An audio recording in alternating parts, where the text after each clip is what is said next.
Evening. I'm David Reese, Chair of the New York City Rent Guidelines Board, and I'd like to welcome you to this virtual meeting of the board.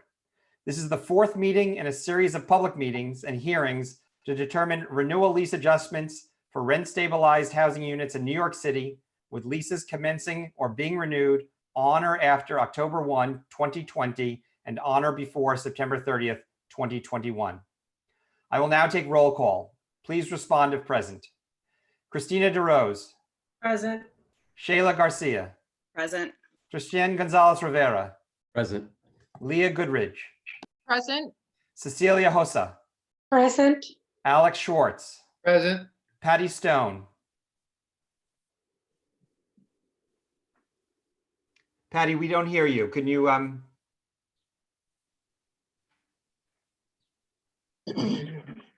Present. Thank you. Scott Walsh. Present. And David Reese present.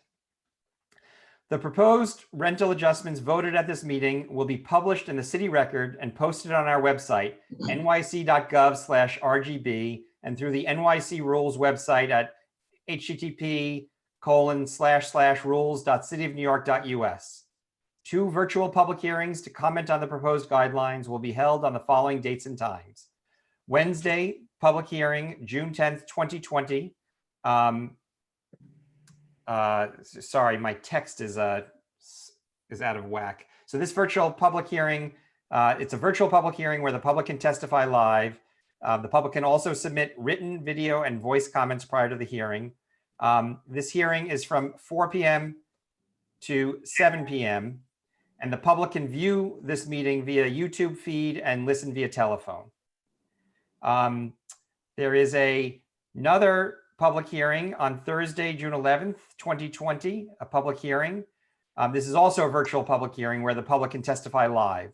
The public can also submit written video and voice comments prior to the hearing. And this hearing is from 6 p.m. to 9 p.m. and the public can view the meeting via YouTube feed and listen via telephone. Let me just make sure I have everything right because my text is a little screwy on my iPad. Okay, I'm good. If you want to comment on the proposed rule at our virtual public hearings, you can sign up to speak. Please note that we have a limited number of slots for registration. If there is a time at the end of each hearing, after all of those who have registered have been heard, we will hear from other attendees at each virtual meeting, each virtual hearing. Registration to speak will begin June 1, 2020.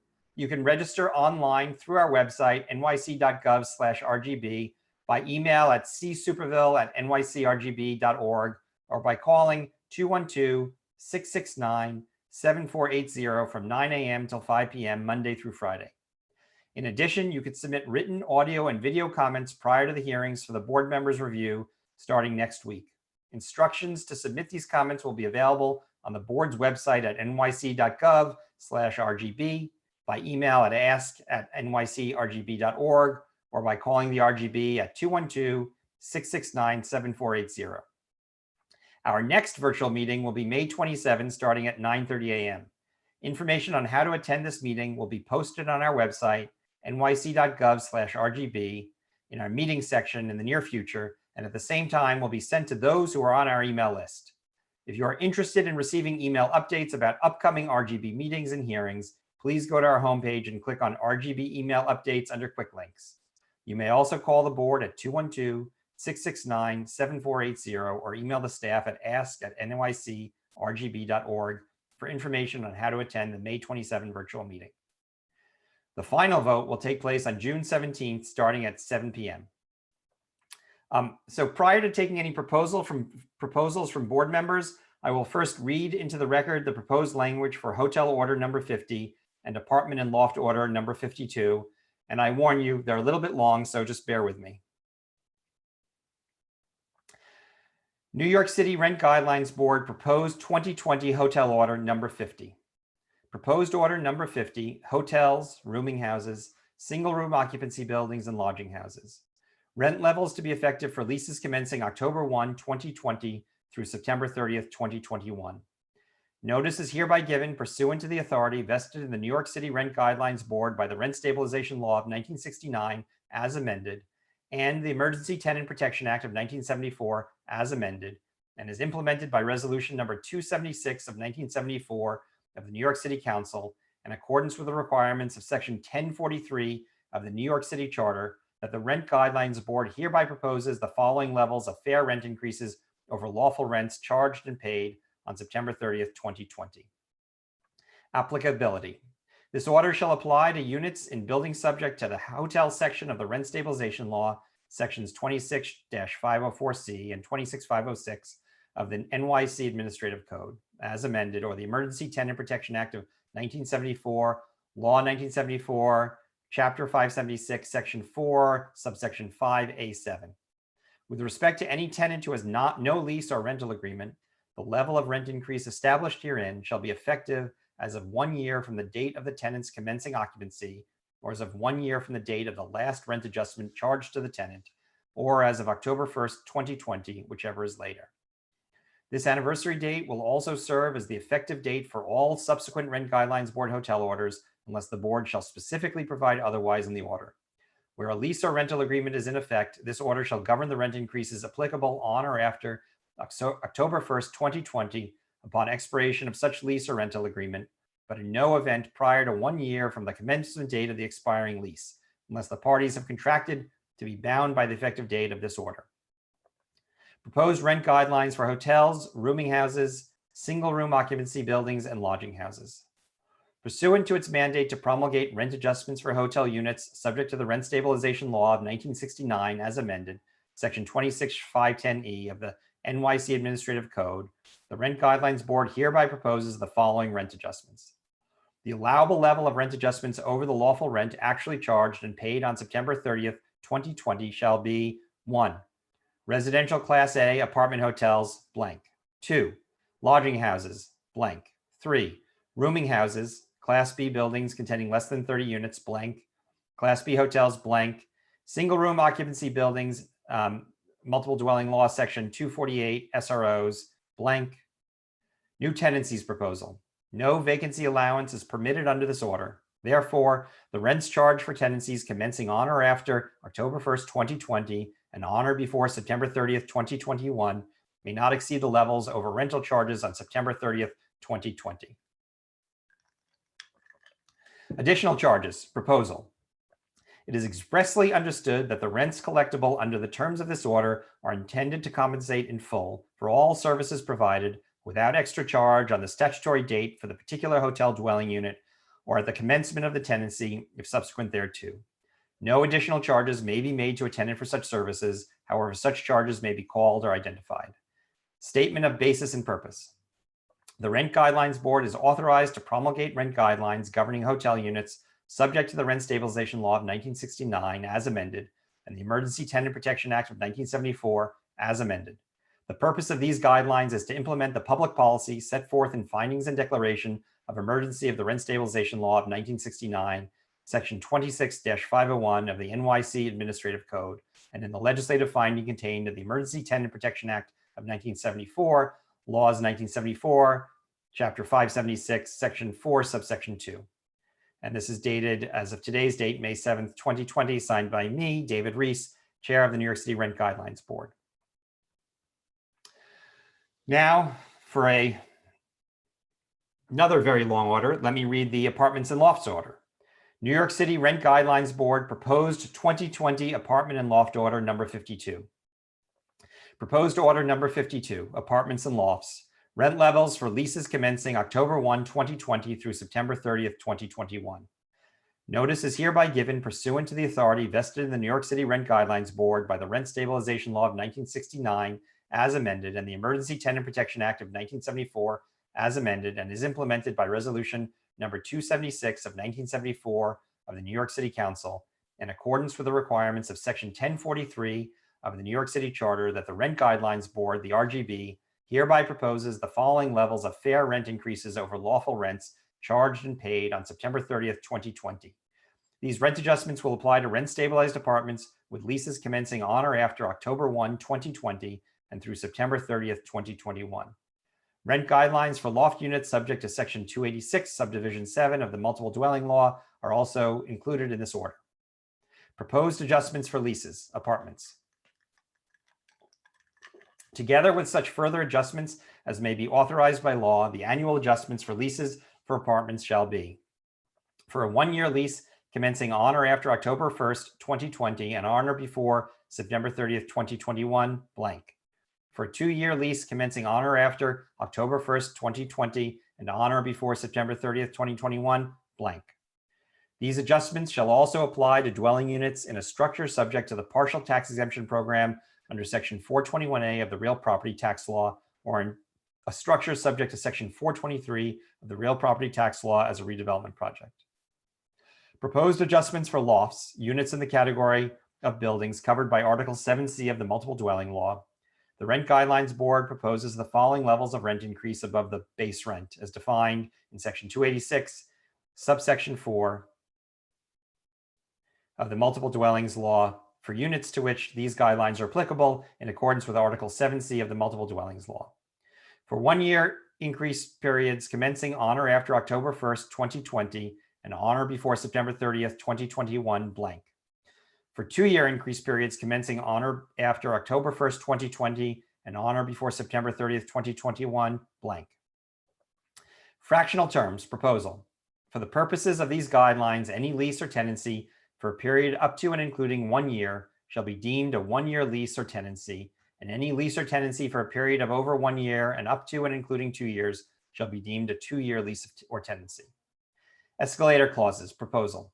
Where a lease for a dwelling unit in effect on May 31st, 1968, or a lease in effect on June 30th, 1974 for a dwelling unit which became subject to the Rent Stabilization Law of 1969 by virtue of the Emergency Tenant Protection Act of 1974 and Resolution number 276 of the New York City Council, contained an escalator clause for the increased costs of operation, and such clause is still in effect, the lawful rent on September 30th, 2020, over which the fair rent under this order is computed, shall include the increased rental, if any, due under such clause, except those charges which accrue within 1 year of the commencement of the renewal lease. Moreover, where a lease contained an escalator clause that the owner may validly renew under the code, unless the owner elects or has elected in writing to delete such clause effective no later than October 1st, 2020 from the existing lease and all subsequent leases for such dwelling unit, the increased rental, if any, due under such escalator clause shall be offset against the amount of increase authorized under this order. Special adjustments under prior orders proposal. All rent adjustments lawfully implemented and maintained under previous apartment orders and included in the base rent in effect on September 30th, 2020 shall continue to be included in the base rent for the purpose of computing subsequent rents adjusted pursuant to this order. Proposed special guideline. Under Section 26-513B1 of the New York City Administrative Code and Section 9E of the Emergency Tenant Protection Act of 1974, the Rent Guidelines Board is obligated to promulgate special guidelines to aid the State Division of Housing and Community Renewal in its determination of initial legal regulated rents for housing accommodations previously subject to the city rent and rehabilitation law, which are the subject of a tenant application for adjustment. The Rent Guidelines Board hereby proposes the following special guidelines. For dwelling units subject to the rent and rehabilitation law on September 30th, 2020, which became vacant after September 30th, 2020, the special guideline shall be blank. Decontrolled units, proposal. The permissible increase for decontrolled units as referenced in Order 3A, which became decontrolled after December 30th, 2020, shall be blank. Credits, proposal. Rentals charged and paid in excess of the levels of rent increase established by this order shall be fully credited against the next month's rent.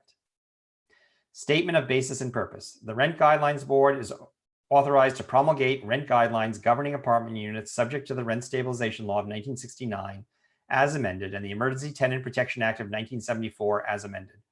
The purpose of these guidelines is to implement the public policy set forth in findings and declaration of emergency of the Rent Stabilization Law of 1969, Section 26-501 of the New York City Administrative Code, and in the legislative finding contained in the Emergency Tenant Protection Act of 1974, Laws of 1974, Chapter 576, Section 4, Subsection 2. The Rent Guidelines Board is also authorized to promulgate rent guidelines for loft units subject to Section 286, Subdivision 7 of the Multiple Dwelling Law.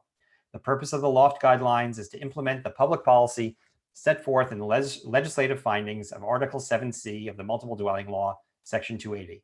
And this is also to be dated May 7th, 2020, signed by me, David Reese, the chair of the New York City Rent Guidelines Board.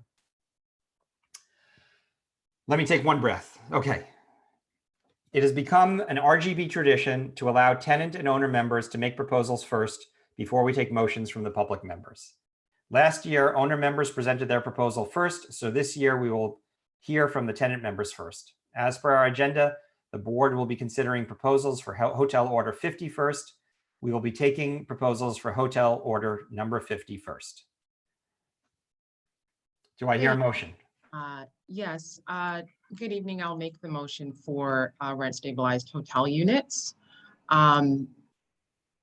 So at this time, I would like to put forward a motion for proposed rental adjustments for rent stabilized hotel units. I move to adopt the language of proposed Hotel Order 50 as read into the record at this meeting.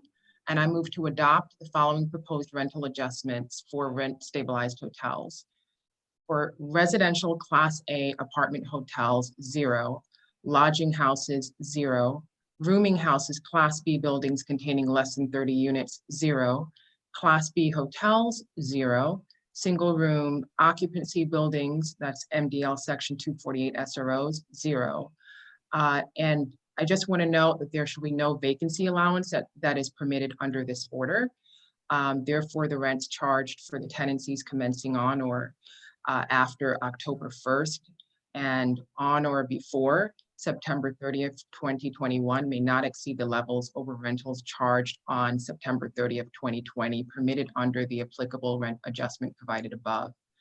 So to summarize, I propose the language of this order. I hope I hear a second. Is there a second? I see a second, but I don't hear it. There I go. Is that Shayla? Shayla? Yes. Yes, a second by Shayla. Okay, so just to restate the motion, Leah's motion is that rental increases for all classes of hotels should be 0 and no vacancy allowance, correct? Correct. Okay, any discussion on this motion? Okay, hearing none, I call the question. I will do it in roll call order. Christina DeRose, how do you vote? Yes. Shayla Garcia, how do you vote? Yes. Christian Gonzalez Rivera, how do you vote? Yes. Leah Goodridge, how do you vote? Yes. Cecilia Hossa, how do you vote? Yes. Alex Schwartz, how do you vote? Yes. Patty Stone, how do you vote? Patty, we don't hear you yet. I vote no, I had a different proposal.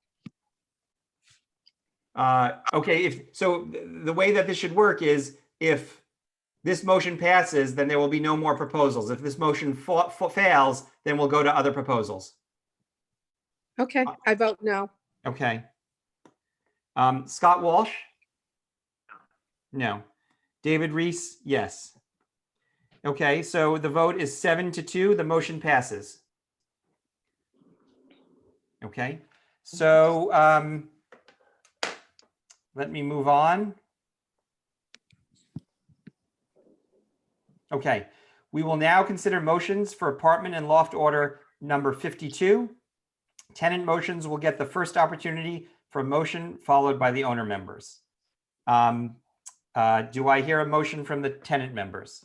Yes, we would like to put forward a motion. So at this time, I would like to put forward a motion for proposed rental adjustments for rent stabilized apartments and lofts. I'll read the language of the motion and then I'll discuss the reasons why we are putting forward this motion. So I move to adopt the language of the proposed apartment and loft order 52 as read into the record at this meeting, and I move to adopt the following proposed rental adjustments for rent stabilized apartments and lofts. So for apartments for a 1-year lease, our proposal is for a -3 to a 0.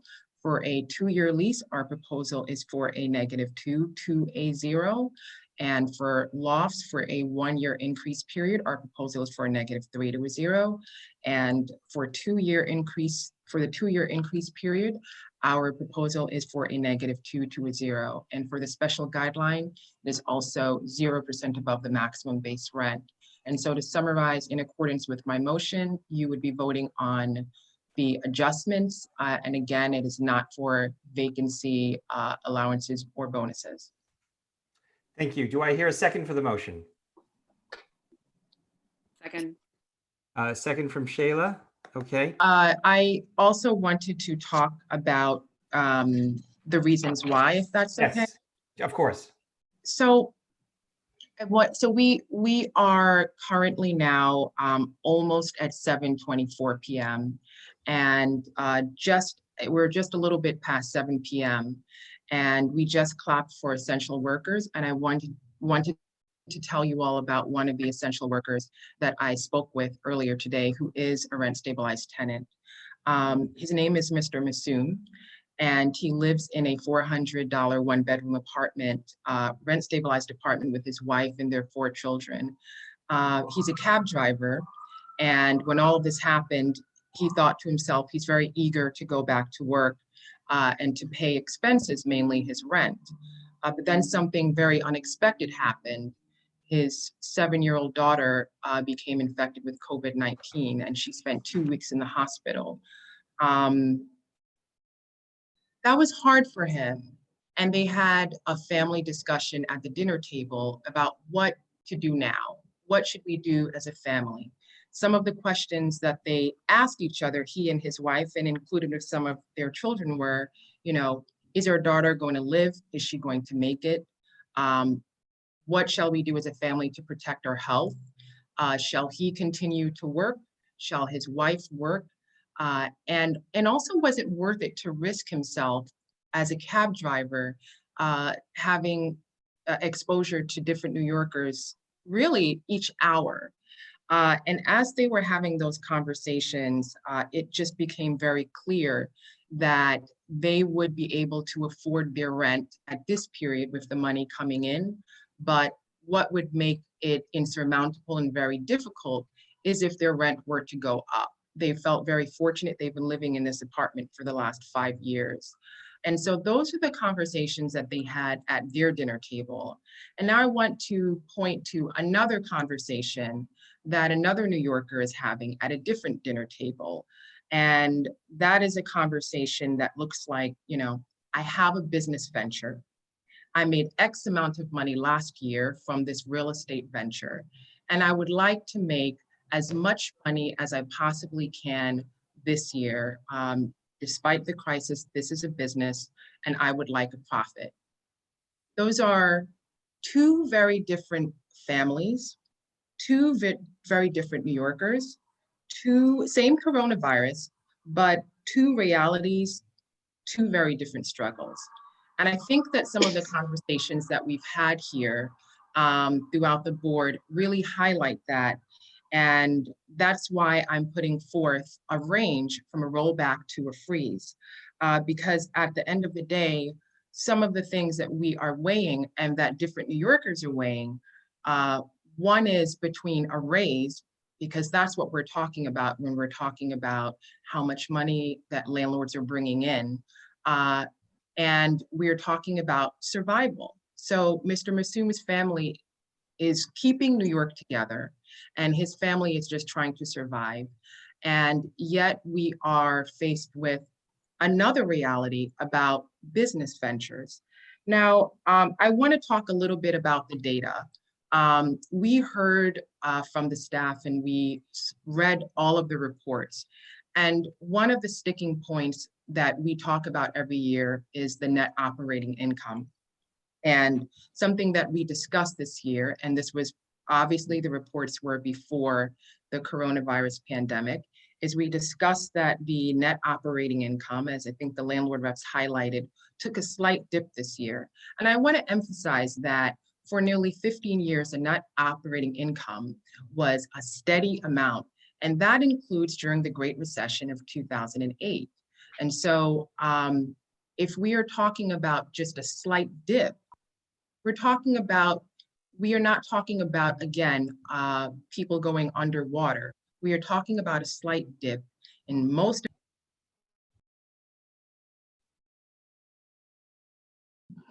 in most of which are, sorry, I was muted, but most of which are profits.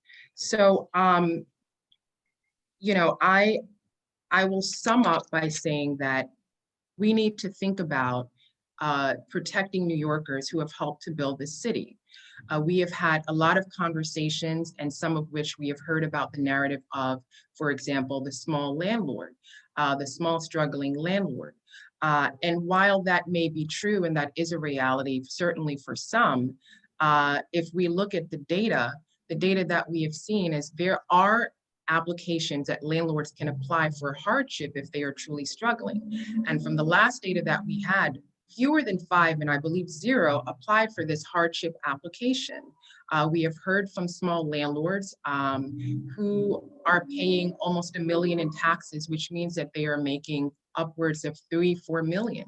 And so that is a lot to bear when we are considering and weighing between Mr. Massoum and his family, just like a lot of other New Yorkers who are holding the city together by a shoestring, and a profits, and whether we are going to continue to increase the net operating income. And I want to also drive home the point that even though this is a sticking point, the mandate of this board is not to increase the net operating income. The mandate of this board is to simulate a fair housing market and to look at the direction of the New York City housing market. And as part of that, apart from clapping at 7 p.m., the next time you are on a train and you hear, you know, you see the MTA worker, or you meet the next cashier or the delivery worker, or the healthcare worker, there's a lot more that we can do other than clapping. We need to make sure that these people can stay in their homes. As a tenant attorney, I can tell you that a big part of my job is listening to the stories of New Yorkers. They come in my office and they talk about how they came to me. And in between low income and moderate income New Yorkers, I can tell you that both of those groups are one tragedy away from coming to my office, one tragedy away from being homeless, one job loss away, one unexpected circumstance away, one dementia diagnosis away, one physical disability away. It happens all of the time, and these are the hundreds of stories that I hear when I represent people who are getting evicted. So I want to conclude that, and to conclude the proposal, by saying that there are also 60,000 people approximately who sleep in homeless shelters every night. And in fact, there are some experts who have said that it is probably more like 80,000 people.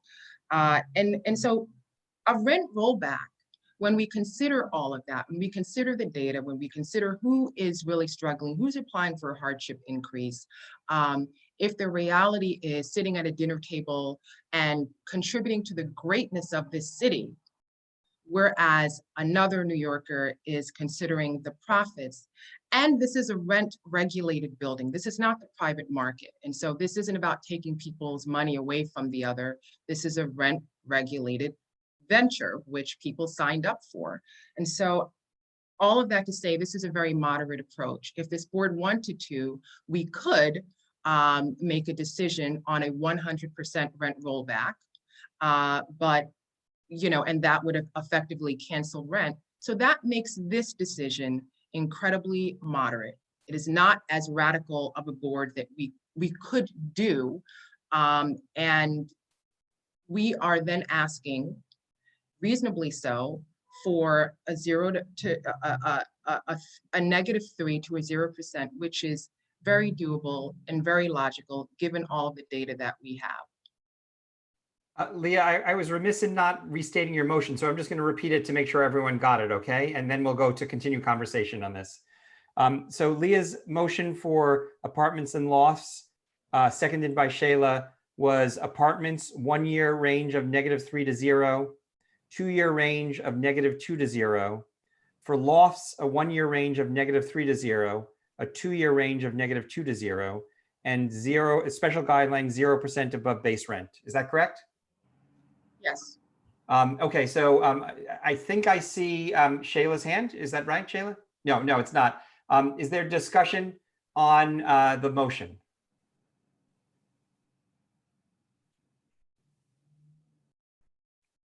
Okay. Hearing none, I call the No, question. wait, Sorry, wait. Patty. Yes, can Let's you have hear a me? discussion, yes. About Well, the tale of two cities. A tale of two cities, which it's been for a very long time. Okay, good evening, everyone. My name is Patty Stone, and I, along with Scott Walsh, are the two owner representatives on the Rent Guidelines Board. We are both very aware of the unprecedented time we are in and feel for all that are struggling and suffering due to COVID-19. Everyone throughout the world has been affected, and specifically, or especially those in this city. It is important to note that everyone has been affected. That includes owners as well as tenants. The issue we are faced with here, rent increases, whether to grant them or not, has become quite the political issue and one that is not proper for this board. It is not the board's place or responsibility to provide political relief. The owners need to pay their employees' salaries, their real estate taxes, water and sewer taxes, and their mortgages. The tenants who have unfortunately lost their jobs need to look to the government for aid. Neither the owners nor this board are in any real position to help them. The government is really in the only position to help. To date, the government has started to help the tenants with increased unemployment benefits and the moratorium on evictions. In fact, today, the governor extended the moratorium on evictions through August 20th. I agree that more needs to be done to help the tenants. However, on the other hand, the government has done little or nothing to help owners who have lost most, if not all, of their commercial and retail rents and a portion of their residential rents. It is the job of this board to determine rent increases, which will first commence months from now and continue into the future, a time when we all hope that the city will be in a much better position than it is in today. The board is supposed to base its decision on documentation provided to us rather than be politically pushed into a corner and substituted for government to help those in need. We need a fact-based decision, not a quick panic-based decision.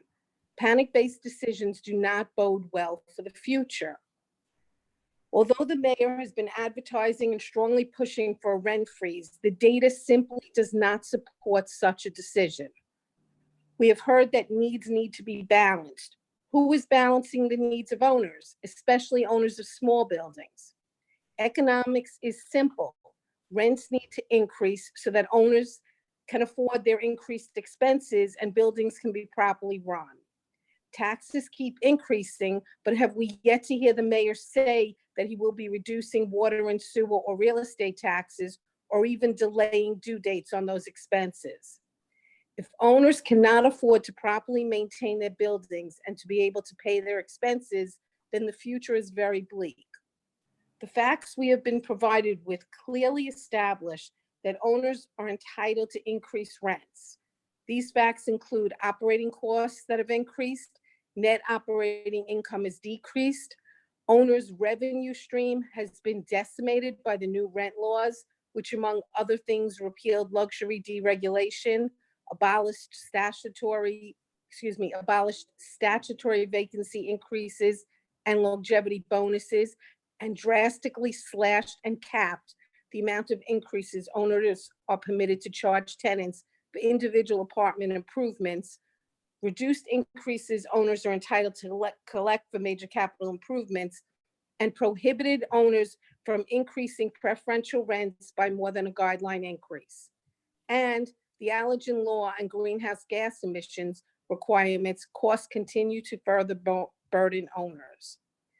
Simply put, the cost of running a building in this city continues to increase while the money coming in has not increased at the same pace and has now been significantly reduced. The unprecedented position we are in now can only be fixed by city, state, and federal government. It is the job of the public members on this board to be unbiased and make their decisions based solely on the evidence. That is a very hard job to do in good times and almost impossible in a time like this. However, it is their job to do just that and to ignore political pressure. The mayor should not be giving unlimited tax increases and simultaneously pressuring and manipulating the outcome of this board to achieve his political goals. If this cannot be properly accomplished at this time, perhaps the final vote should be adjourned until after this crisis ends to ensure a fair vote for all. Despite the foregoing, it is important to note that owners are not tone deaf and understand that tenants need help during this time. Our proposal takes that knowledge into consideration while at the same time supports an overall increase for owners. Before I put forward our motion, there are two things to note. Our motion relates to, well, I'll leave that part out. Okay. I don't Our think lo- I finished I'm my motion, though. Yes, let me just make a point of order. So we should discuss the motion on the table. If that motion fails, then we would move on to owner's motion. But I wasn't gonna, I had more to say before I got to my motion. Okay, all right, but we'll treat this as your comment on your discussion of Leah's motion. Or, that's fine. We could vote on Leah's motion and I could continue after, however you want to do it. Yeah, I'll defer That's to you. fine. We can have a discussion. I mean, part of my motion is to say, everyone is affected, but again, everyone is affected differently, There's we no are, question. let me just, because I'm I gonna- actually, Let me call on people so we don't have crosstalk, but Leah, finish your thought and then we'll go back to Patty. sure, everyone is affected, but everyone is affected differently. We are talking about shifting the burden, and one of the proposals here is to shift that to the backs of tenants to bear the burden of expenses. But what I am putting forward here, and the reason why I put my proposal here, is that, landlords can also ask the government for relief. Landlords can also ask the government for relief on expenses. In terms if this were a business, why ask the consumer, quote unquote, to pay up more money in the middle of a crisis? And so this is a different struggle. It is, everyone is struggling, but everyone is affected very, very differently from this struggle. There are some people who are literally deciding of whether or not making more money to pay the rent is worth risking their 7-year-old's life. And there are other New Yorkers who are deciding how much more millions they can bring in and how much they can increase the rent by. And I want to make a quick point, because there are a lot of words being thrown around that I think some folks may not, who are watching this may not understand. There's rent forgiveness, there's rent freeze, there's rent rollback. And what we are proposing is, we are not saying that a landlord will not be able to bring in any money at all. If your rent was $1,200 last year, we are proposing that this year that your rent either remain at $1,200 or be 3% less than $1,200. That is a very moderate approach. That is a very moderate approach.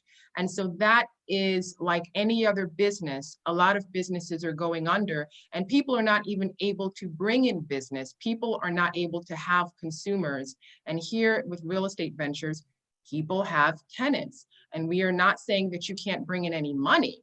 We are simply saying that no raises for this year, given all of what's going on. But even before this crisis, there was and has always been a homelessness crisis. And so, I wanted to just clarify that. I didn't get a chance to, we're discussing the motion. I think that you are putting forward your motion, which is different, but it's fine, but we can also have a discussion about some of the issues that we're, that we're looking at here. You're right, it is a tale of two cities. And it is unfortunate that decades after that speech was given, here we are. And there are still stark differences. It's a city that never sleeps. It's a city that many people, including immigrants like Mr. Massoum, come to for opportunity.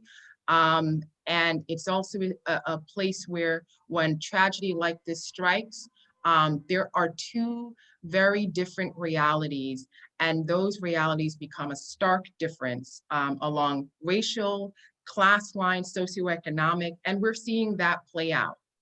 So I'm happy to have a discussion about it, and more than happy to discuss your viewpoints and hear from you and from Scott and other board members. But those are our proposals. There's a little bit too much of a black-white dichotomy, like, you know, tenants just don't want to pay rent, and tenants, you know, and then landlords are evil.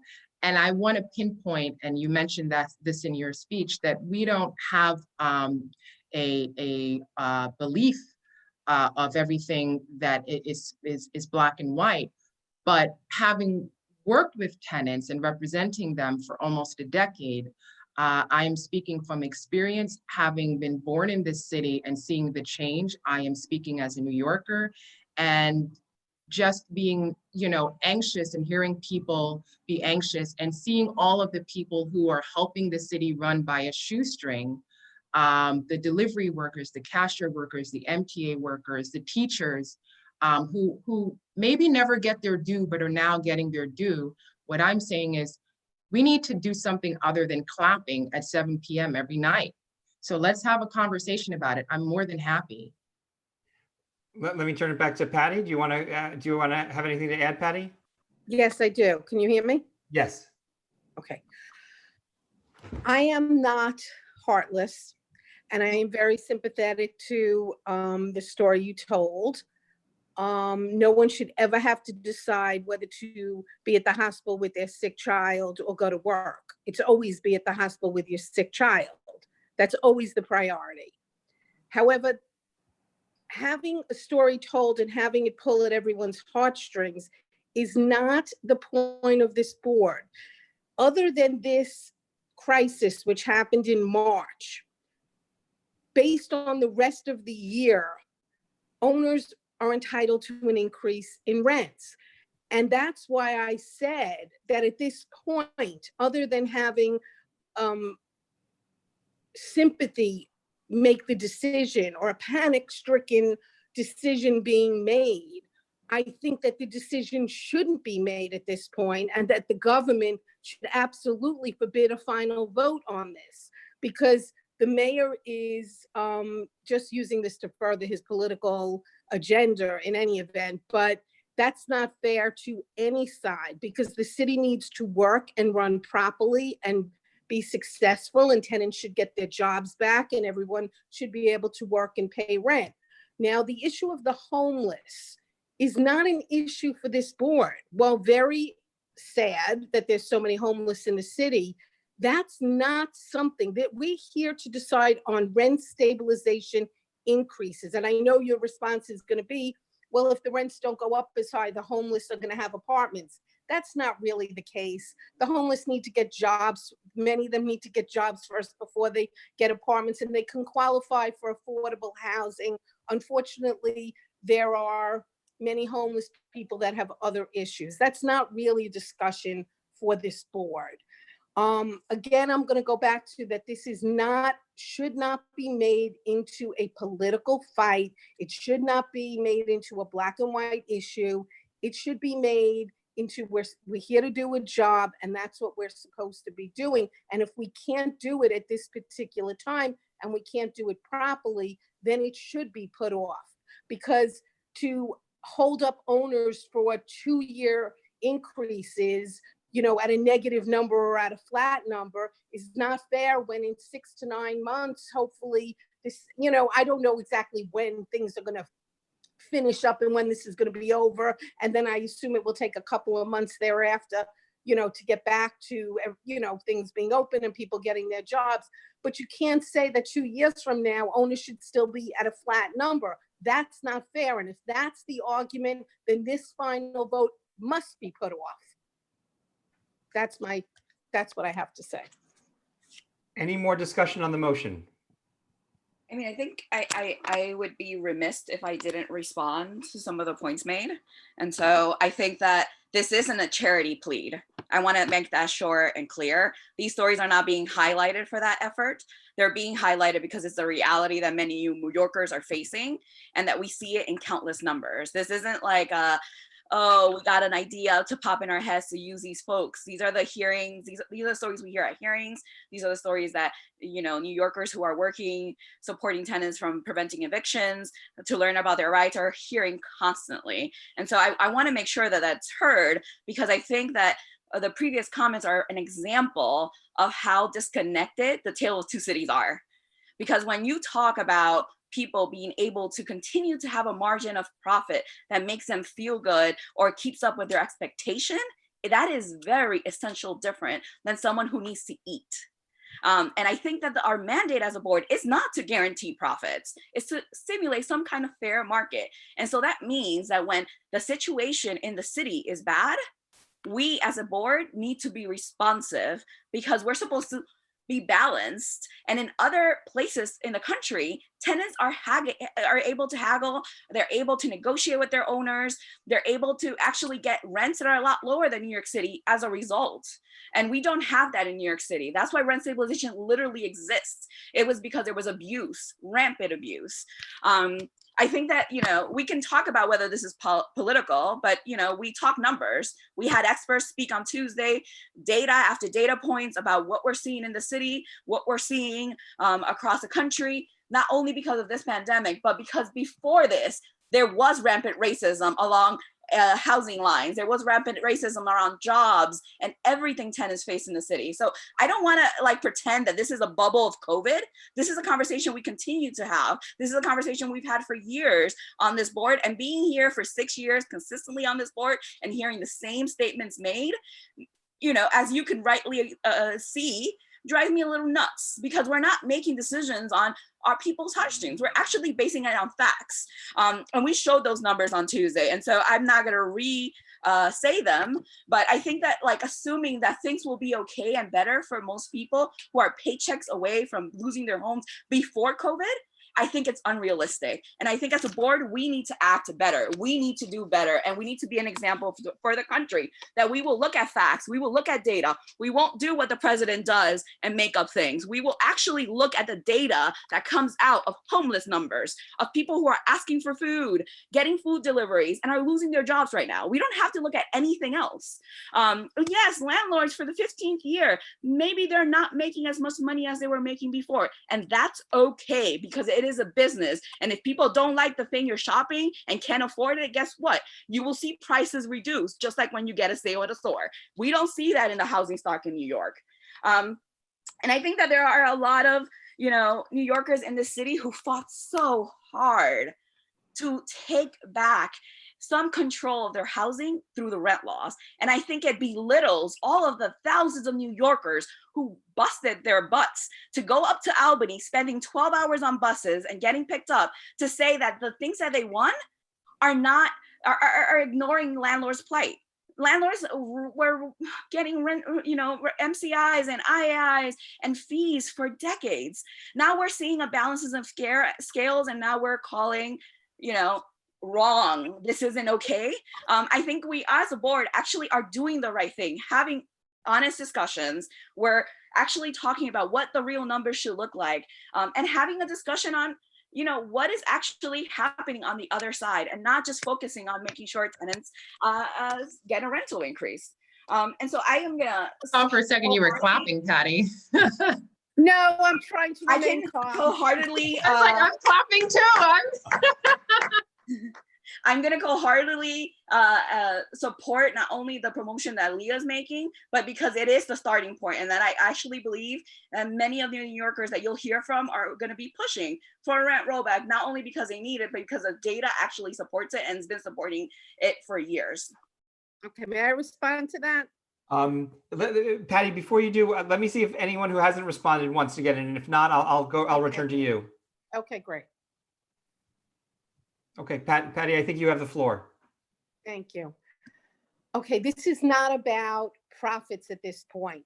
Landlords are getting zero rent from commercial space, from retail space, and from many tenants. I'm not saying this is a year where we're talking about profits. I'm saying this is a year where owners are losing money. And you know what? I don't compare us to the rest of the country because New York City is very different than anywhere else.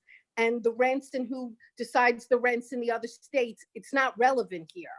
They're not living in New York City and they're living a different life. I am not going to make this into a race discussion. I'm not making this into something much more. I never said that the stories that you told are not true. I don't deny that they're true.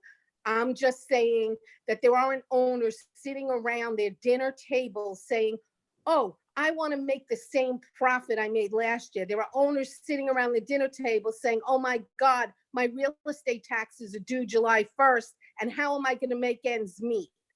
So I'm not saying it's the same story. You're comparing apples to oranges. It's not the same as someone that can't afford their rent or doesn't have food on the table. But we're here to do something.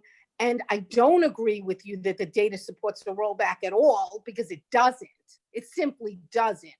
And if we're talking about this 2 or 3 month or 4 month period, then that's the precise reason that we should not be making a final decision now, and we should wait till this process and this horrible event that's going on is over. I want to make a quick point, and it's one of, I won't address everything to belabor anything, but I just want to make a quick point, because this has come up before about the homelessness situation in New York. I think a lot of people are under the very erroneous perception that they are very far away from homelessness. If you have moderate income, then you're fine. And the one thing I can tell you from meeting people, from helping to prevent their eviction, is I would just caution New Yorkers that a lot of New Yorkers are honestly on the brink. It is honestly one tragedy away. It is not simply about the pull yourself up from the bootstraps rhetoric and go and get a job. A lot of folks that I have represented, the issues are domestic violence. Some of the issue, so some of it ties in with money, but sometimes the issues are domestic violence. A lot of times the issues are, the person had an economic loss in their household, they lost their job. Sometimes the person was diagnosed with a mental health illness. And, for example, it can be difficult if you're diagnosed with dementia. Your whole world, or schizophrenia, your whole world changes with a mental health diagnosis, whether it be depression, dementia, and it changes your life. And sometimes in a city where if you are living somewhere for 5 years and then you suddenly have to leave for some reason, let's say you're harassed out or you have to find another apartment, it can be really difficult to find an apartment. I mean, almost insurmountable to find a similarly priced apartment. And because of that, the next step, from rent stabilized housing, what is the other option for affordable housing? The private market, no. And then, there's public housing, but sometimes a waiting list for public housing can go up to 10 years. So a lot of people do find themselves in a situation where they're fighting to keep their affordable apartment. And I think that I want to just caution and say we're having conversations and we're tiptoeing around it, but we want to be cautious as a board not to position, the hardworking versus the unworthy, the unworthy poor. And I think it's really important that we emphasize that and make that distinction, because again, a lot of moderate income New Yorkers, low income New Yorkers are literally one tragedy away, a stone's throw away from facing homelessness because of the way that our rental market is set up. And the way that it ties into our work is that I have seen a lot of people coming through the doors of legal services, and they are there because their rent increased moderately or slightly, and they were not able to keep up. and it kept increasing every year. And so as it increased, they weren't able to get it frozen through a DREA or a SCREED program. And then they found themselves, and then here we are. We're playing catch up. And, you know, what are the options? They're not a lot. I can't, for most of them, I can't tell them, go find another apartment. It's really hard. So I want to say some of the things that Patty, that you have said are political things are not, in fact, this is data. We're talking about factors that we need to consider as a board. We need to consider the fact that our decisions that we make here tonight could result in thousands more people being homeless or not, because those small increases or moderate increases or very high increases that were during prior administrations have resulted in a lot of people losing their homes. A lot of people are leaving New York, going to other parts of the country because they can't afford it here. People, you know, who are driving these buses, who are teaching our children, we really have to ask ourselves, can they retire here? It's difficult. It's very difficult. And so we as a board, what you call a political decision, these are parts of the things that we have to take into consideration, are factors. And regarding the data, it is important that we consider the pandemic. And you know, we can't ignore that. We can't just say, let's look at the data that was from, by the way, 2 years ago, and not look at the pandemic at all and make a determination. We do have to face the elephant in the room and the fact that this is a very different New York. Millions are unemployed. We want to try to prevent a second wave health crisis. We don't want people roaming around because they couldn't afford their rent, trying to find another apartment, or now in the homeless shelter because of a decision that we made here tonight.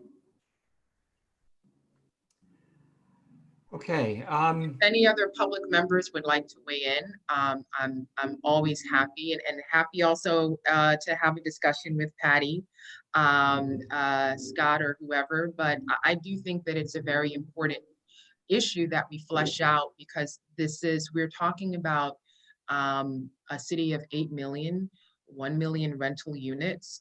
And the dinner table discussions are very different in those apartments, and very different between different New Yorkers. And we need to face that reality. Other comments? I would also note that we have our May 27th meeting where aspects of this conversation can also be discussed as well. Any other comments on the motion? Okay, hearing none, I'm going to call the question. I'll do it by roll call order. So this is on Leah's motion for apartments and lofts. Christina DeRose. No. Sorry, my pen. Okay. Sorry, just give me a second. My pen is not doing what it's supposed to. Hold on. All right. Okay. Shayla Garcia. Yes. Christian Gonzalez Rivera. No. Leah Goodridge. Yes, yes, yes. And yes, and thank you to all of the essential workers and New Yorkers. Cecilia Hossa. No. Alex Schwartz. No. Patty Stone. No, and I thank the essential workers as well, but I still say no. Scott Walsh. No. David Reese, no. Okay, so the motion fails 7-2. Let me turn this now to the owner members of the board for their motion. Okay, before I read our motion, there are two things to note. Our motion asks for an increase for all leases, which means renewal and vacancy leases. Although the June 29, 2019 rent laws, known as the Housing Stability and Tenant Protection Act, rescinded the statutory vacancy increase, it did not prohibit vacancy increases. In fact, the law specifically handed the issue back to the Rent Guidelines Board, who originally made that decision annually. Vacancy increases are critical in helping owners recoup some of the costs spent to turn over apartments, such as plastering, painting, cleaning, and the new allergen laws. Also, although we will be proposing a range of increases, we propose that there be no increase collected prior to January 1, 2021. Specifically, a 0% increase effective until January 1, 2021. So if a lease commences on October 1st of 2020, and for instance, there is a 2% increase, such increase may not be billed or collected prior to January 2021. This is being offered only in this guideline period, and it is being offered to help tenants through this difficult period because owners are not tone deaf and would like to help tenants. At this point, we would like to put forward a motion for proposed rental adjustments for rent stabilized apartments and lofts. We move to adopt the language of the proposed apartment and loft order number 52 as read into the record at this meeting, and move to adopt the following proposed rental adjustments for rent stabilized apartments and lofts. For apartments, for a 1-year lease, a range of 2 to 3%. For a 2-year lease, a range of 4.75% to 5.5%. We propose the same range of increases for lofts. For the special guideline, we propose 150% above the MBR, which has been the special guideline for the last few years. And for deregulated apartments, we propose a 10% increase. To summarize, in accordance with our motion, you are voting on the adjustments proposed and the proposed language of the order. Okay, Patty, before I get a second, I just want to make sure I got all the detail. Actually, do I have a second on the motion? Scott, we don't. I'll Yeah. second. Okay, Scott is seconding it. Patty, I just want to make sure I have all the details down. So this motion is to apply to all leases. There should be no increase on any of these leases until January of 2021. The range for apartments is 2 to 3% for 1 year, 4.75 to 5.5% for 2 years, and the same increases for 1 and 2 year loft leases. For deregulated apartments, a 10% increase. And then I lost one other detail in your proposal. Oh, for the special guideline increase? Yes. We propose 150% above the MBR, which has been the same number for the last several guidelines. Okay, got it. Okay. So we have a second on the motion. I've restated the motion. Patty, do you want to speak further on the motion, or should I see if there's comments from others? You could see if there's comments. Any discussion on the motion? I just had a question about the rent increases not increasing until January 1st. So basically, if someone's lease was renewed in October 1st is the renewal, for October and November and December, they would pay their current rent, but then in January it would go up, or is it that? Yes, in January it would go up. Okay. Any other discussion on the motion? Okay, hearing none, I call the question and I'll take the roll call. Christina DeRose, how do you vote? No. Shayla Garcia, how do you vote? No. Christian Gonzalez Rivera, how do you vote? No. Leah Goodrich, how do you vote? No. Cecilia Hossa, how do you vote? No. Alex Schwartz, how do you vote? No. Patty Stone, how do you vote? Yes. Scott Walsh, how do you vote? Scott, we can't hear you, sorry. Yes, okay. And David Reese, no. The motion fails 7-2. So let me move to my motion. At this time, I would like to put forward a motion for proposed rental adjustments for rent stabilized apartments and lofts.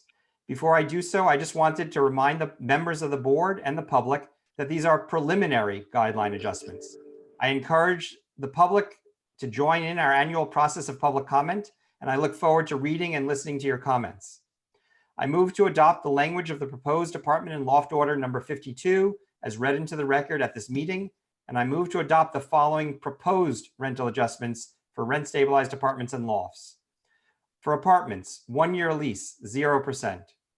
For 2-year leases, an adjustment of 0% for the first year of the lease and 1% for the second year of the lease. For lofts, 1-year increase period of 0%. For a 2-year increase period, an adjustment of 0% for the first year of the lease and 1% for the second year of the lease. Special guideline, 39% above the maximum base rent. To summarize, in accordance with my motion, you are voting on the adjustments I proposed and the proposed language of the order. Is there a second for my motion? I second. Okay, I'm just taking some notes, so just give me a second to get it all down.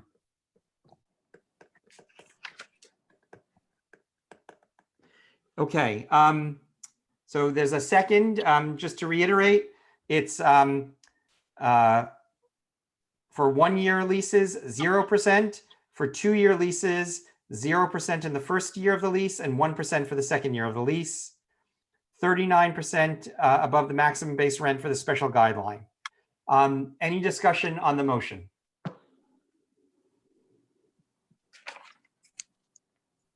Okay, hearing none. Right. Yes, go ahead, Shayla. I was trying not to go first. Okay, so I mean, I think that the motion, is indicative of the times we're in, and that the public members at a minimum are trying to listen to what's going on and are absorbing some of that. I do think that this motion actually doesn't go far enough. I think Leah and I not only agree that we should have a rent rollback, but also that we shouldn't be increasing rents on vacancies. And I'm gonna make the argument as to why. Most of the units that we saw here, we need money for turnover of tenants when they move out. I don't know if you've ever gone to housing court, but if you ever ask a tenant, have you gotten a paint job in the last 10 years? The answer will be no.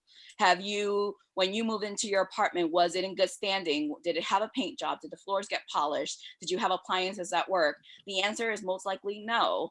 And so on those bases, I don't actually think that we should make the city more out of reach for New Yorkers. We shouldn't continue to exacerbate the tale of two cities that we keep alluding to. I think that, we could try to ignore that we live in a diverse city, and a diverse city not just on race, but also people's ability to speak the language, also people's ability to move in this city, and that most of the New Yorkers that we're talking about who will be impacted by vacancies are the New Yorkers that we think could get an apartment in 6 months, like they get out of the homeless shelter, if they just got that one job. But we know that most New Yorkers who are homeless right now work full time. We know that most New Yorkers that are in shelters are staying for longer periods of time than they were before. And that's because we're in a crisis. And I don't want to lose sight of that, because I think that when we lose sight of that, we pretend that the numbers are just black and white, and they're not.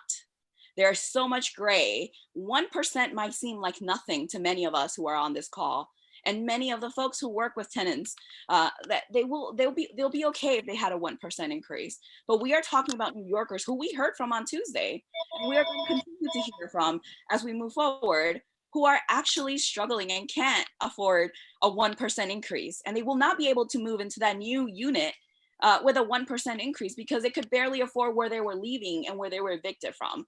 And I think that that's a really important thing to bring up, because we keep acting like 1% to you doesn't mean anything, but it means a lot to other people when it's food from their kids, when it means no school shoes, when it means no college trips, what we heard about last year. It actually means a lot to New Yorkers who are making minimum wage. And I don't want to lose sight of that, because this isn't a political thing. The data is there. New Yorkers are struggling. And if we are looking at the data, landlords have been okay for 15 years. They had a hiccup. are we going to then compensate them when we're in the middle of a crisis? And that's what this board is doing right now. And I think that that's unconscionable to me. And I hope that as we continue discussions and as the board continues to deliberate, that we land at a straight up zero, because this is going to make the situation worse. And then maybe some of us will be back to work in 6 months, in 3 months. But most of the folks who are working in retail, those jobs don't come back quickly. The folks who are working in restaurants that were out of work in the beginning of March, those folks aren't coming back to work quickly. And I want us to remember all those people who serve us, who take care of us in a time of crisis, and not forget them as we move forward through this process. Other discussion on the motion? Okay, hearing none, I call the question. I'll take a roll call vote. Christina DeRose, how do you vote? Yes. Shayla Garcia, how do you vote? No. Christian Gonzalez Rivera, how do you vote? Yes. Leah Goodrich, how do you vote? I'll pass for now and then we'll circle back. Okay, very good. Cecilia Hossa, how do you vote? Yes. Alex Schwartz, how do you vote? You're on mute. You're on mute, sorry. Yes. Patty Stone, how do you vote? No. Scott Walsh, how do you vote? No. Leah Goodrich, can I come back to you? No. Yes, so right now we have just a tally. We have a yes from Christine, Christian, from Cecilia, from Christina. from Alex. Oh, I'm sorry, from, Christina, Christian, Cecilia, Alex. I have not yet voted. The chair votes last. It was my motion though, so. okay. Well, I'll vote no.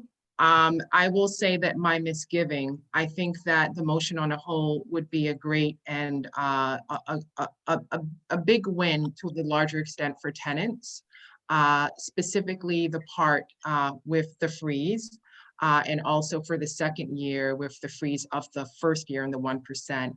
Although again, we would prefer to have at the very least a freeze. My misgiving is the part about the vacancy bonus. I think that for me, and not just for me, just in the housing community, we have fought very hard for the HSTPA and the rent reform laws. And my concern is that we've had a lot of discussions on this board recently about a sort of quid pro quo, you know, okay, well, tenants want a lot through the rent reform law, so that's justification for why there should be a higher increase. And the rent reform laws are very clear that there shall be no more vacancy bonuses. And so my misgiving is that we would be using this vote to then circumvent that and treat the vacancy bonus same as renewal leases when the law is very clear. The only thing we would be relying on would be the fact sheet from DHCR, which again is very open to interpretation. And I certainly don't interpret it the way that some here are tonight. And so, you know, for that reason, it's a very big reason for me. And so I think on a whole, it would be helpful to a lot of tenants, but I think the vacancy bonus part, for me, I wouldn't be able to vote on that, but it looks like it will pass anyway. I would just like to respond to that. The Okay, law- I'm going to take Patty's response. Can we know if it's going to pass Well, first? I mean, usually we would have the discussion and then the vote, but we're kind of going back to the discussion. But Leah spoke. Let's have Patty speak and then let me vote. Is that okay? I'm just going to say something very quickly. The law actually rescinded the statutory vacancy increase, but said that, you know, that it's really up to, I don't remember the exact words, but basically that there's no vacancy unless granted by the Rent Guidelines Board. So it didn't have anything to do with saying that there's no vacancy. It stopped the statutory vacancy. That's all I have to say on it. Thank you. So I will now vote. I vote yes for my motion. So I have 5 in favor, 4 against. The motion passes. Those are the preliminary guidelines, and we will continue our conversation at our meetings and at our hearings. Let's bring us to what's next, which I think we all know.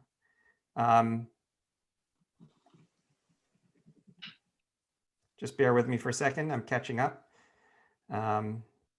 A motion to adjourn, Dave. That is, I just did not want to mess that up as I did at our last meeting. So, Well, I want to say, can I say something very quickly? I just want to say to all New York rent stabilized tenants that we are certainly with you. We hear your struggles and understand it every day. And we know that now is a very trying time. It's a very trying time for all New Yorkers, but I'm specifically as a tenant representative speaking to tenants because that is who we represent, and we understand that there are different struggles. And I want to say that, thank you to all of the tenant organizers. Thank you to all of the tenants whom we spoke with. Thank you to all of the tenant attorneys who took time out of their day to talk to both Shayla and I and advocate for New Yorkers to be able to get through this crisis. We very much appreciate it. This is hours of work, often calls at midnight, and different calls. And there's a lot of stuff saying that this is a political decision, but it doesn't feel that way when you are in our shoes and you are speaking with tenants directly, you are speaking with organizers directly, you are speaking with advocates, attorneys directly who are in the work, you are looking at the data. We had a lot of great policy folks who came and testified. Thank you to them. Thank you to my colleague, Christina, who provided a lot of background for Mr. M, who introduced me to him. Thank you to my colleague Brian Sullivan, who testified regarding SRO hotels. I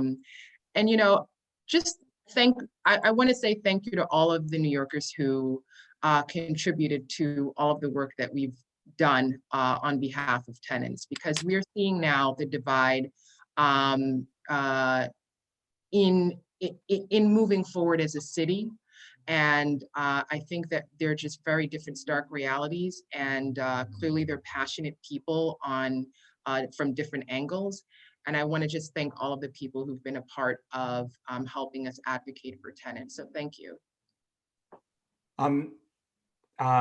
So I think I had made a motion, but I didn't hear a second. I second it. A second from Cecilia. So we are adjourned. I want to thank the staff for all of their incredibly hard work to make these virtual meetings possible and to assess the state of New York through the data that they've analyzed. And I would like to thank the board members who, in my opinion, have been incredibly thoughtful and diligent in thinking about and discussing the important issues that we deal with on the board. We will reconvene on the 27th of May to continue our conversation. Thank you so much. Thank you. Thank you. Good night. Thank you.